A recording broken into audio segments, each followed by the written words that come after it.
Hello everyone and welcome to another episode of GodSaw's Turnbuckle, the wrestling video podcast I run over here on youtube.com/UC Campbell. We're going to go into changes on a different video, different day. I don't know exactly when it's going to go down, but we're going to talk about a few little changes here and there down the line. So this GodSaw's Turnbuckle is going to focus around Monday Night Raw for October 9th, 2017, and what was actually a fairly good Monday Night Raw. I was thoroughly entertained throughout the entire show, at least in my sense. They do start off the show with the Miz doing the Mizzies, doing another Miz TV, doing the Mizzies again, giving out all of the awards and everything to being the top guy, everything in that sense. He eventually does bring out Cesaro and Sheamus. And of course, they run down and mock the Shield for everything that they had done and everything they did to Roman Reigns and Seth Rollins and Dean Ambrose from weeks before. Everything in that sense. This does eventually bring out Roman Reigns, which you heard the crowd right away. And this is probably kind of a aspect of what's going on with the old Shield music and the fact that they never switched it away from Roman Reigns, was that you heard the bigger pop right away. Mostly because most people feel like, okay, the Shield's coming, the Shield's coming. And Roman just comes out there by himself initially. And it's like, oh, so it seems like the Shield reunion's not going to happen. The rumors were not true. And then Roman's just like, what rumors? And then both Dean Ambrose and Seth Rollins come out. And they start walking. They just walk down to the ring, storm the ring, and end out destroying Curtis Axel and Sheamus and Cesaro, eventually getting their hands on the Miz and doing the triple powerbomb. The entire place going crazy throughout the entire segment, throughout that and other segments throughout the night. And they do the Shield fist bump to finish it off. Great segment, great overall. I thoroughly enjoyed the segment. I liked everything that they did with setting up the Shield reunion. Not fully going to the full aspects to it, you know, like normal entrance and everything in that sense. I think we'll get that down the line, and we do get some more stuff with them throughout the night as well, which I'll talk about in just a few moments as well. But up next, we had a match with Jason Jordan and Carl Anderson. This was a pretty good match. Not really too much to fully talk about on this one. You just had Carl Anderson going up against Jason Jordan, and it ended up being a pretty decent match. Jason Jordan going over the end in the end with the neck like that. I won't say like it's not a springboard neck breaker. It's a lifting neck breaker. It's a pretty good looking move.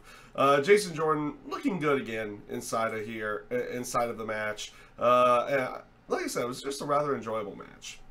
Up next, though, you had what was going to be Elias going up against Apollo Crews. Of course, you have Elias doing his normal bit with the guitar again, and it looked like he was going to go into a thing for the late Tom Petty.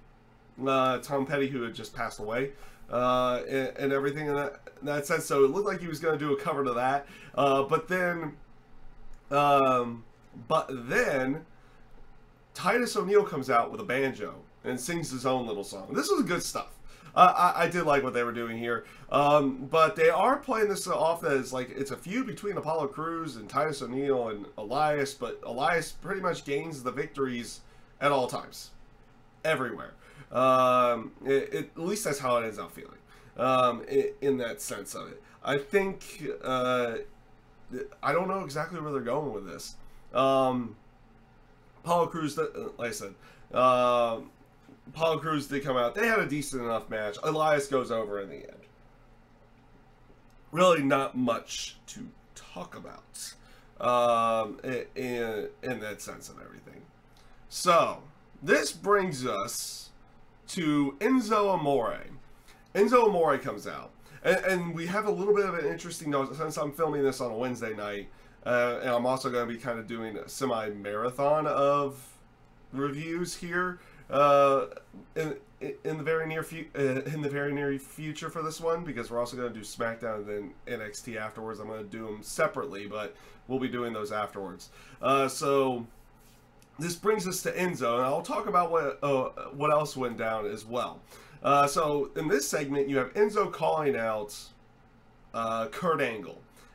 Basically, is like saying this isn't good business. He needs to keep Enzo happy and everything in that sense. He needs to stick to the whole no contact clause and everything on that side of it. But it just came off as one of those bits where where something was kind of off on everything in there. Like I said, the whole segment, he comes out there and he's talking about how Kalisto is going to get a title shot at TLC, everything in that sense. Talks about the whole no contact clause for everybody else except for Kalisto. And apparently, I guess he said it was in his fine print as like, okay, anyone I sign afterwards doesn't have this, or something in that sense. And Enzo gets all uppity about it. Eventually, he gets to the point that he was trying to talk Kurt Angle into changing it again, but Kurt Angle's like, well, yeah, he is going to get a title shot, but now he's not going to get it at TLC. He's going to get it tonight in a lumberjack match. So the Cruiserweight title is going to be on the line in a lumberjack match. And Enzo, not happy, all that stuff. This kind of brings up what's going on. You have... because he doesn't show up during the main event match either. I'll talk about the main event match a little bit later. But Neville never shows up throughout the entire thing. A lot of people there are kind of wondering what was going on. Where's Neville in all this? He wasn't even part of the Lumberjacks later on in the main event. Apparently, the rumor going around, and it's still kind of rumored, but I think one portion of it is true, is that he walked out on Monday night.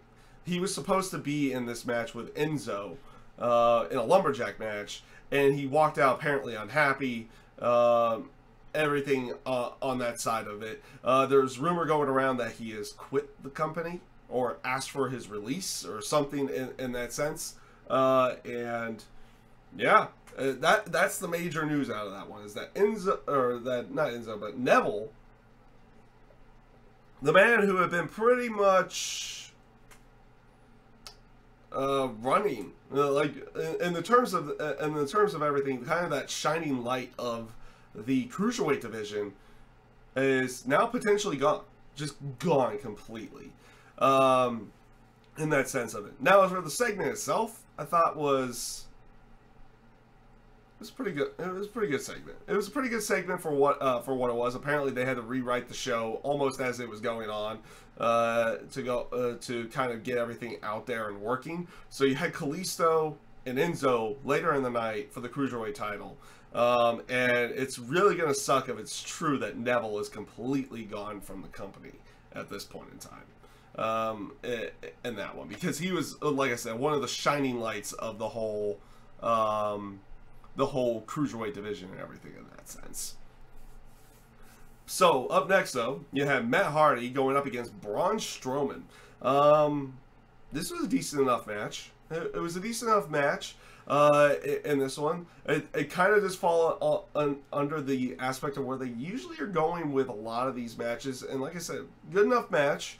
But it was Matt Hardy trying to fight off Braun Strowman as much as he could. Everything that he could try to do in that sense of it, to try to fight what Strowman was doing, only to fall prey to the running power slam at the end. They keep making nods that Matt Hardy's a little off, everything in that sense, so maybe potential broken stuff, everything. They've been teasing around for so long that you kind of wonder whether or not they're ever going to actually do it. Who knows on that side of it.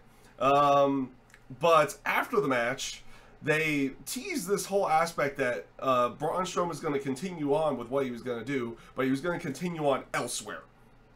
And was going to, because he picks up Matt Hardy and starts walking up. Looked like he was going to do something else, or maybe just take him away, or something in that sense. But then, lo and behold, who appears at the top of the entrance ramp but all 3 members of the Shield? Yeah, Rollins, Reigns, Ambrose all show up. They just start staring down Strowman, and he lays down Matt. Matt goes away, and all 3 guys go after Strowman in what was pretty much like an old Shield beatdown in the sense of it, even to the point that they brought back that shaky cam. I think I said something on the sentence, or at least thinking it was like, oh, it's time for everybody to get motion sickness again. They brought back the shaky cam to go along with the whole Shield reunion. But it does end up where Roman spears Braun Strowman. They gain full control over him, and then they do a triple powerbomb through the announce table as everything ends out ending up there. You basically afterwards, I'll go through the rest of the stuff that they did with the Shield here, because like I said, it was all pretty good stuff. They set up the tables, ladders, and chairs match earlier in the night with The Miz, because they had a backstage segment where Miz was kind of getting iced down after in the trainer's room after, you know, getting triple powerbomb. Kurt Angle made a tables, ladders, and chairs match with the Shield going up against The Bar, Sheamus and Cesaro, and The Miz. So they were going to have that match. You get a backstage segment here with where all 3 members of the Shield were doing a quick little interview as they get stopped, and they talk about how they can beat down as many people as they want as long as they're together, everything in that sense. They even to the point of saying it's like 4, 5, 6 guys. It does not matter who it is. This leads to another segment with The Miz and Kurt Angle later on the night, where Miz was like, well, they made this, so we need to hold them to their word. And then he was like, can we add, so he wants to add another tag team partner. Kurt Angle kind of agrees, asks who his partner is. Lo and behold, they pan out to a door, and you knew what was going to happen. The door was going to get kicked in, it was going to be Braun Strowman. And lo and behold, it was Braun Strowman. So now it is a 4-on-3 handicap tables, ladders, and chairs match with the Shield going up against Sheamus, Cesaro, Miz, and Strowman. This will be an interesting one. Also, it's a nice little nod to what their first match was, which was a tables, ladders, and chairs match, a 6-man tag tables, ladders, and chairs match, with it being Kane, Daniel Bryan, and Ryback, I believe. Yeah, I believe it was Ryback to go along with it. Way back when they first started, that was the first match that they did with them. So nice little nods there. A bunch of really good stuff to this. So up next to talk about, actually, let's just go through both of these as I can at this point in time. Yeah, we'll just go through both of these here, and then we'll get into the cruiserweight stuff right afterwards. So we had a segment with Mickie James basically running down Alexa Bliss in the ring, trying to figure out where the disconnect was between her and Alexa Bliss, in everything in that sense. Eventually, Alexa does come down, and she's like playing off the whole aspect that she is what is it? You can't say old because she's only in her 30s, because you can't really say old. But they play it off that Alexa Bliss is playing little gags and also trying to play mind games like calling her old, everything in that sense. And it's like, oh, people, young fans here may not even know who you are in some way. So I have this retrospective for you. And then they go into this super old timey thing. It was pretty good. I'm not gonna lie, it was pretty good. This does eventually lead to Mickie James getting her hands on Alexa Bliss and basically beating her up and forcing her to retreat a little bit afterwards. So, like I said, pretty good stuff. I liked what they did with everything here, and decent build up with this whole Mickie James and Alexa Bliss thing. At least I feel like it is. So this leads us to another segment, which started backstage. They show a promo for Asuka, and this leads to a segment with Kurt Angle, Bayley, Sasha, Alicia Fox, Dana Brooke, and Emma. So basically, each of them were saying is like trying to give their reason why they should be the first one to fight Asuka. So every single one was like, yeah, we should be the like Bayley gives her bit, Sasha gives hers, Alicia Fox comes in, and then Dana Brooke comes in, say like basically both of them were trying to garner for attention and everything in that sense. You have Dana who says like, I feel like there's like I don't exist here, to go along with it. Emma comes in doing her normal spiel about the women's revolution. And this leads us to a fatal five-way match. A fatal five-way match. To find out who's going to face Asuka at TLC. I was thinking in my head, I was like, wait a minute. So they're going to have a match to determine who's going to fight the debuting Asuka at a pay-per-view. It's like, wait a minute, aren't you supposed to have matches in the sense of making #1 contenders, not to find out who's going to face a debuting person? Or anything in that sense? And that's what you end up getting out of this one. So you have a Fatal 5-Way, which was a little bit later on in the night, which apparently got turned into a Fatal 5-Way elimination match. I don't even know where they said this, but it was like you're, like really early on in the match, Bayley hits a Bayley to belly on Dana Brooke, and gets the pin. It's like, oh, you're thinking the match is over. No, Dana Brooke's just been eliminated in that sense. And it was like, oh, so this is an elimination style match now, which I don't think people really recognized was going to be happening in that way or anything in that sense. So it was a decent enough match in the end. The way that the eliminations went, you had Dana getting eliminated by Bayley, Bayley getting eliminated by Alicia Fox after Alicia Fox like runs Sasha into Bayley and then hits the axe kick. Sasha taps out Alicia Fox to the bank statement, and then Emma immediately rolls up Sasha Banks to gain the victory, and she is the one to basically go get squashed by Asuka at TLC in that sense of it. So again, just really weird that they would have a match to determine who's going to face somebody in their debut match. It just came off a little bit weird. So let's see here. Oh yeah, we got a couple other things to go through before we get to the main event. You did have a tag team match with Jack Gallagher and Brian Kendrick going up against Cedric Alexander and Mustafa Ali. I thought it was a decent enough match, but you really this felt like it was more setting up for whatever they were going to do on 205 Live. Brian Kendrick got the pin on on Cedric to get the to garner the win for Jack Gallagher and Brian Kendrick. Feels like they're kind of setting up more for their 205 Live stuff that they're doing, because Cedric Alexander is going up against Kendrick and Gallagher in a program on there, which is actually a pretty decent program. I just don't do reviews for 205 Live in that sense. So it was what it was. So this brings us to Finn Balor. Finn Balor comes out cutting a promo saying, talking about like Bray has all this rhetoric and everything about this whole Sister Abigail thing. Like I said, it was a decent enough promo, but it's like you still have Finn going up against Bray, and it's really, I'm kind of over it. I felt like it should have ended at No Mercy, but apparently it's not. So it eventually leads to Bray showing up on the Titantron yet again, sitting down and starting cutting a promo and saying, oh, Sister Abigail's coming and everything in that sense. And then they do this little fade in.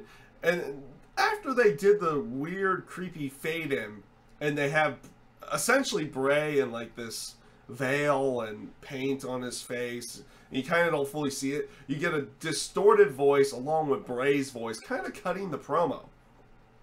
in that sense, which I thought was a pretty good promo to go along with it. And you kind of had the whole aspect of them telling everybody what Bray Wyatt was through kind of Sister Abigail's own little distorted voice, along with Bray's to go along with it.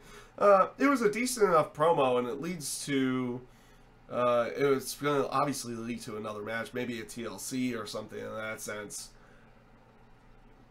And Finn did cut another promo backstage saying that he knew what he needed to do now. That he was a little bit creeped out by this, but he knew what he needed to do. So does this mean the Demon's gonna go up against Sister Abigail, or where is this gonna go in that one? I'm getting a little bit kind of just going away from this feud at this point in time. Because, again, you've kind of felt like that it was over with a little while ago. But it's obviously going to keep going. So, before the main event, Kalisto had an interview, basically talking about his inspirations, everything in that sense. Talking about Rey Mysterio and Eddie Guerrero, and that hopefully winning the title tonight, he can make them proud of being a luchador and everything in that sense. It was a pretty decent promo, actually, from Kalisto's. He usually doesn't, he's usually always had problems with it, but he did a pretty good job with this one. And this leads us to the main event of the night. Yes, for the third straight week, the Cruiserweights in the show, with Kalisto going up against Enzo Amore in a lumberjack match. This was actually a lot of fun. This was a good match. I did thoroughly enjoy this. They did good storytelling, everything on that side of it.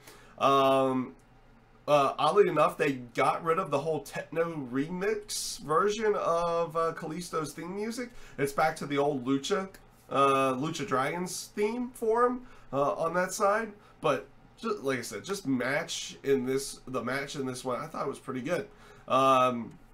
You have Enzo playing all his dirty tricks. They keep telling everybody how this is no DQ, everything in that sense. They play along with the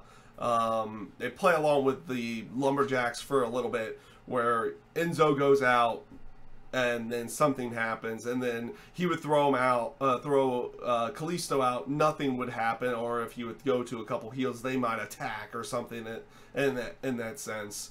Eventually this does lead to an eventual brawl after Enzo does a cheap shot to Mustafa Ali. And this one kind of plays to the end of the match as well. Enzo's in the ring and he kicks at Mustafa. He gives a kick to Mustafa Ali, which gets him on top of the ring apron, and then all the cruiserweights end up brawling, setting up like a giant superplex from Kalisto to Enzo on top of all the cruiserweights, which was a cool looking spot. So, like I said, the way that this ends up playing out towards the end is at the end of the match, you have Enzo hitting the Eat Defeat. I don't know what they're actually calling it now, but it was the Eat Defeat, and Mustafa Ali pulls him out of the ring. So what he did earlier comes back to cost him.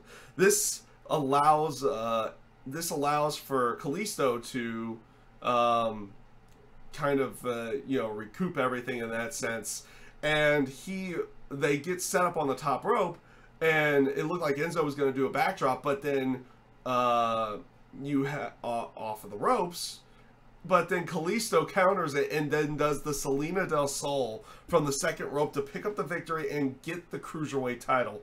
Yes, they put the Cruiserweight title on Kalisto on Monday Night Raw. It's kind of playing everything to a normal playing field now, where if Enzo gets the title back afterwards in a couple weeks, now the whole no contact clause is gone.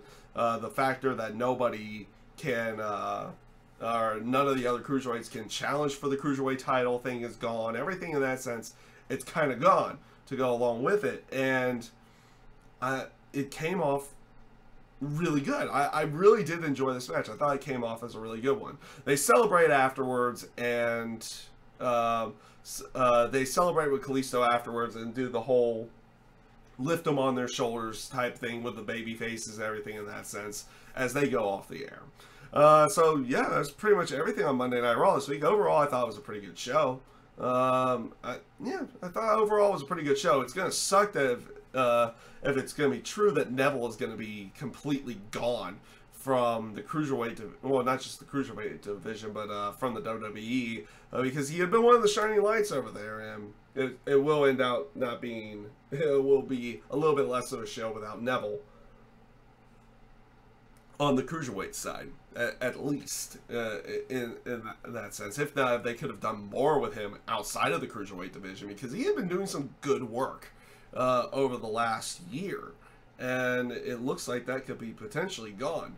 So yeah, that's gonna suck massively. But the stuff with the Shield, the stuff with Mickie James and Alexa Bliss, I thought was good as well.